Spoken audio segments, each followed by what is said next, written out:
L'église a un rôle à jouer Kanisa ina namna ya kufanya dans le renouveau de cette nation. mukuzaliwa kupya ya hiyo taifa. Dieu veut que la nation soit renouvelée. Mungu anapenda taifa itiliwe Dieu upya. veut que les choses changent. Mungu anapenda vitu vibadilike. Dieu veut que le peuple soit heureux. Mungu anapenda taifa ikuwe na furaha. Quel est le rôle de l'église? Lakini kazi ya kanisa ni Quand je kazi gani? parle du rôle de l'église, Mimi nasemea je kazi ya parle des kanisa. enfants de Dieu. Mimi nasemea batoto ya Mungu. L'église c'est pas les murs. Kanisa haina L'église bibumbasi. c'est pas les bancs. Kanisa haina L'église mabisi. c'est pas les synthèses. Kanisa haina sente. L'église c'est ceux Kanisa ni qui ont bale. reçu Jésus dans leur vie, qui ont donné leur âme à Dieu, qui ont été lavés dans le sang de l'agneau, qui ont été baptisés de l'esprit, qui croient dans la parole de Dieu.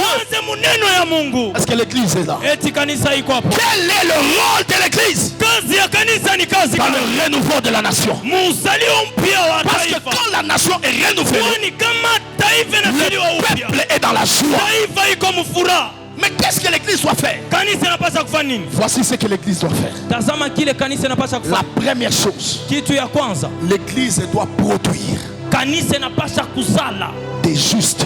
bantu benye haki. Amen. Amen. Pas n'importe quel juste. Hapana benye haki bote. Des justes qui vont avoir une mission. Benye haki bale batakuya na De kazi dominer sur le peuple. na shaba ya kutawala De bataifa, diriger le peuple. ya kuongoza Je taifa. prie et je déclare. Mimi naomba na kusema, Laisse que dans les jours qui viennent, hii dans machana les kuya assemblées nationales, dans les assemblées provinciales, assemblée à tous provinciale, les postes de commandement, que l'on voie des justes, bantu des wenye hommes haki, capables de bantu diriger wenye uwazi ya selon kuongoza la justice de Dieu. kulinganisha na uwaki wa Mungu. Amen.